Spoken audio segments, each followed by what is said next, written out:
Entonces, los padres de la iglesia, los especialistas también en Sagrada Escritura, han llegado a especular que el catejón tiene que ver no necesariamente con una persona, aun cuando podría serlo, pero también con la iglesia en general. Eso es algo interesante, ¿no? Cuando se estudia al respecto de esto, se podría llegar a una conclusión, y es que el catejón hace referencia a la misma iglesia. Quien retiene esto justamente es la misma iglesia que, mientras se mantenga firme en los principios, en la vivencia de la fe, me refiero en cuanto a sociedad. En ese momento no nos vamos a referir a la iglesia en el sentido ontológico esencial, es decir, que ella nunca será destruida, sino que se refiere a las personas que la integran. Estas personas, mientras se mantengan firmes al depósito de la fe, pues hacen imposible que se dé la gran apostasía. Pero en cuanto y en tanto los fieles se van separando del depósito de la fe, de la revelación, de la voluntad de Dios, que es lo que está realmente pasando en muchos lugares, que ya no respetan la auténtica doctrina al respecto de la fe, la auténtica moral y buenas costumbres, que ya no respetan inclusive el sentido mismo litúrgico sacramental de lo que sucede en la celebración de la Santa Misa, y se van como apartando, apareciendo nuevas corrientes de doctrinas como teologías por aquí, teologías por allá, ¿no? Que lo que hacen es sencillamente desvirtuar el sentido auténtico de la fe, y esto sí puede hacer que se vaya haciendo ya de masas, y ya a la final pues solamente quede un pequeño grupo fiel, y el resto, ya bien neopaganizado, pues se confabule para realizar esta que se conoce como la gran apostasía, ¿no? Jonathan Andrés Muñoz Ortega dice: Padre, explique por favor lo del catejón y por qué lo asocian con Benedicto XVI. Gracias. Bien, a ver, la doctrina del catejón se ha ido como haciendo popular últimamente, ¿no? Y esto es por San Pablo, la segunda a Tesalonicenses, capítulo 2, en el versículo 6. Aquí seguramente lo alcanzan a ver, ¿no? Estamos en la Sagrada Escritura, segunda carta a los Tesalonicenses, capítulo 2, versículo 6, es el que nos incumbe, ¿no? Pero vamos a ir un poquito más arriba para que entendamos el contexto, ¿no? Por lo que respecta a la venida de nuestro Señor Jesucristo y a nuestra reunión con Él, os rogamos, hermanos, que no os dejéis alterar tan fácilmente en vuestro ánimo, ni os alarméis por alguna manifestación del Espíritu, por algunas palabras o por alguna carta presentada como nuestra, que os haga suponer que está inminente el día del Señor. Está hablando específicamente de la segunda venida de nuestro Señor Jesucristo, que es la parusía, ¿no? Entonces dice que no estén como alarmados de que ya va a venir el Señor, que ya es inminente, ¿no? Tranquilos, como siempre San Pablo, un hombre equilibrado, ¿no? Luego de reflexionar, profundizar en la fe, porque también ha tenido un proceso, se ve también en la Sagrada Escritura, en las cartas, ¿no? Llega a tomar con serenidad y paciencia la venida de nuestro Señor Jesucristo, ¿no? Entonces dice: no se alarmen, no supongan que la venida del Señor ya es inminente, tranquilos, ¿no? Que nadie os engañe de ninguna manera. Primero tiene que venir la apostasía y manifestarse el hombre impío, el hijo de perdición, el adversario que celebra sobre todo lo que lleva el nombre de Dios o es objeto de culto, hasta el extremo de sentarse él mismo en el santuario de Dios y proclamar que él mismo es Dios. Básicamente está hablando aquí de la gran apostasía y también del anticristo, ¿no? Eso es importante también cuando se estudia escatología y todo lo que va a acontecer al fin del mundo, ¿no? Eso es importante. Entonces, la gran apostasía, que va a ser una impostura religiosa, es decir, que todos van a querer seguir una religión la cual no está acorde al depósito de la fe. Y luego también la presencia del anticristo. Entonces, primero tiene que acontecer esto, dice: ¿no os acordáis que ya os dije cuando estuve entre vosotros? Y aquí viene: vosotros sabéis qué es lo que ahora le retiene para que se manifieste en su momento oportuno. Este retener es lo que se conoce como el catejón. Catejón, ¿no? Es el que hace un bloqueo, el que aguanta, digamos así, el que impide la manifestación, pues, de esta apostasía, esta impostura religiosa, de la gran apostasía me refiero, y del anticristo. Entonces, hay alguien o algo que está reteniendo esto, ¿no? Para que se manifieste en su momento oportuno. Porque el ministerio de la impiedad ya está actuando. Tan solo con que se ha quitado de en medio el que ahora le retiene, ¿no? Entonces hay alguien que está reteniendo o algo que está reteniendo. Entonces se manifestará el impío, el anticristo, a quien el Señor destruirá con el soplo de su boca y aniquilará con la manifestación de su venida. La venida del impío estará señalada por el influjo de Satanás, con toda clase de milagros, señales, prodigios engañosos y todo tipo de maldades que seducirán a los que se han de condenar por no haber aceptado el amor de la verdad que les hubiera salvado.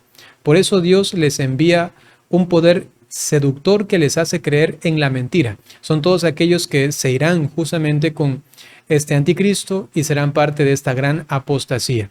Apostasía significa que renuncian a la fe auténtica por irse atrás de una propuesta distinta, ¿no? Para que sean condenados todos cuantos no creyeron en la verdad y prefirieron la iniquidad, ¿no? Eso está hasta el 12 básicamente. Entonces tenemos aquí el 6 y el 7 que habla de este retener. Aquí está, retiene en el versículo 7 y que le retiene en el versículo 6.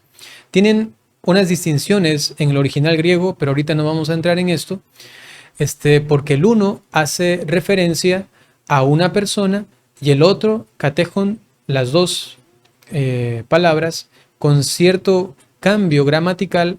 La una, digo, hace referencia a una persona y la otra hace referencia a una cosa, ¿no? Entonces, los padres de la iglesia, los especialistas también en Sagrada Escritura, han llegado a especular que el catejon tiene que ver no necesariamente con una persona, aun cuando podría serlo, pero también con la iglesia en general. Eso es algo interesante, ¿no? Cuando se estudia al respecto de esto, se podría llegar a una conclusión, y es que el catejon hace referencia a la misma iglesia. Quien retiene esto justamente es la misma iglesia que, mientras se mantenga firme en los principios, en la vivencia de la fe, me refiero en cuanto a sociedad. En ese momento no nos vamos a referir a la iglesia en el sentido ontológico esencial, es decir, que ella nunca será destruida, sino que se refiere a las personas que la integran. Estas personas, mientras se mantengan firmes al depósito de la fe, pues hacen imposible que se dé la gran apostasía. Pero en cuanto y en tanto los fieles se van separando del depósito de la fe, de la revelación, de la voluntad de Dios, que es lo que está realmente pasando en muchos lugares, que ya no respetan la auténtica doctrina al respecto de la fe, la auténtica moral y buenas costumbres, que ya no respetan inclusive el sentido mismo litúrgico sacramental de lo que sucede en la celebración de la Santa Misa, y se van como apartando, apareciendo nuevas corrientes de doctrinas como teologías por aquí, teologías por allá, ¿no? Que lo que hacen es sencillamente desvirtuar el sentido auténtico de la fe, y esto sí puede hacer que se vaya haciendo ya de masas, y a la final pues solamente queda un pequeño grupo fiel y el resto, ya bien neopaganizado, pues se confabule para realizar esta que se conoce como la gran apostasía, ¿no? Y luego, eso es importante, queda siempre un resto. Si vamos al final dice, nosotros en cambio, les presento otra vez. Al final dice, nosotros en cambio debemos dar gracias en todo tiempo a Dios por vosotros, hermanos amados del Señor, porque Dios os ha escogido desde el principio para la salvación mediante la acción santificadora del Espíritu y la fe en la verdad. Para esto os ha llamado por medio de nuestro Evangelio, para que consigáis la gloria de nuestro Señor Jesucristo. Entonces se está hablando al respecto de este grupo de personas que en cambio van a permanecer fieles, ¿no? Que ya se daba en el tiempo de San Pablo, pero que también de alguna manera se entiende como aquellos que permanecen fieles, pero que hay otros que se van con este tipo de doctrina, este tipo de de enseñanzas erróneas. Por aquí mencionan, por ejemplo, lo que está sucediendo en Alemania, es algo muy diciente, ¿no? También, pero no solamente allí, también puede ser en nuestra diócesis o en la diócesis cercana, en alguna iglesia donde de alguna manera se está apartando sutilmente de la iglesia, no oficial, no legal, no jurídicamente, pero que hay una especie de alejamiento, ¿no? Por ejemplo, en la iglesia en Alemania suelen decir ellos, si no cambian la moral o si no cambian ciertas cosas que son ya doctrinas definitivas de la iglesia, si no la cambian nos vamos a retirar o nos van a perder, ¿no? Alguna teóloga feminista con sus cosas raras, ¿no? Decía, si no aceptan nuestras propuestas, pues nos van a perder. Y uno sencillamente puede decir, pero ya las perdimos hace tiempo que ustedes ya se han apartado. ¿Desde cuándo que ya no son de los nuestros, no? O sea, eso es realmente fuerte y hay que decirlo claramente porque se han apartado de la fe verdadera. Entonces, cuando eso se vuelve de una forma ya de masas, digamos la gran mayoría, y comienzan a vivir una apostasía práctica, ¿no?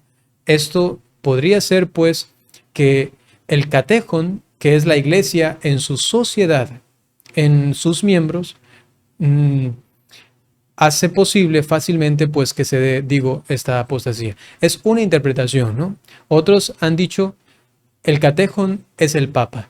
Mientras el papa se mantenga firme en la doctrina y todo esto y no comience pues a desvirtuarse él mismo, ¿no? Entonces puede ser que por confusiones, puede ser que por ambigüedades, puede ser por posturas también que ha tomado durante su pontificado, que haya hecho que los fieles entren también como en esta apostasía práctica, no oficial, no jurídica, digamos así, no formal, pero sí práctica, que se han alejado de la fe auténtica. Entonces, se hace relación al catejón como la iglesia, pero que podría ser propiciada también por el sumo pontífice, ¿no? Entonces, hay una cuestión siempre de teorías, ¿no? A la final, pues esas palabras misteriosas del catejón no se pueden determinar. Entonces, ahora sí respondiendo a la pregunta que hacía al principio, ahora no recuerdo el nombre de él, pues me parece que era Jonathan, ¿no? Pues algunos han atribuido el catejón al Papa Benedicto XVI como el que mantenía, el que sostenía, ¿no? Y él hacía, supuestamente, según ellos dicen, posible que él hacía posible que no se caiga en esta gran apostasía. Entonces, por eso es que actualmente esos canales vacantistas, es decir, que piensan que no estamos con Papa, en este momento que no hay Papa, que el Papa Francisco no es el Papa, ellos dicen, en este momento, ya ha muerto Benedicto XVI, entonces ya se ha retirado el catejón, y ha comenzado la gran apostasía. Y ustedes se van a dar cuenta que hay videos ya por internet que andan hablando, ha comenzado la gran apostasía, justamente porque ellos han dicho el catejón es Benedicto XVI, ¿no? Esta es sencillamente una especulación y que no tiene mucho fundamento, ¿no? Porque inclusive en el tiempo del mismo Benedicto XVI, lo que sucedía en Alemania estaba ahí pululando, ¿no? O sea, eso estaba ahí presente, ¿no? Entonces, más bien habría que examinarnos cada uno de nosotros. Entrar en ese misterio que no nos ha sido revelado de quién es el catejón, pues no es muy importante, sino que lo más importante es que cada uno de nosotros viva coherente y radicalmente su fe, para que hagamos posible que si el catejón en un momento nos es retirado de alguna manera, en algún tiempo, o quizá en nuestro tiempo, pues lo que hayamos vivido o lo que estamos viviendo sirva para que más número de personas sean parte de este resto, que no se va a ir en esta gran apostasía mencionada ni con el anticristo, ¿no? Eso es lo más importante y en eso hay que acentuar siempre el mensaje evangélico, porque del resto, el mismo San Pablo hubiese dicho en su segunda carta a los tesalonicenses, el catejón es esto y entonces ya ahí manténganse alerta con eso. No, no, no, no.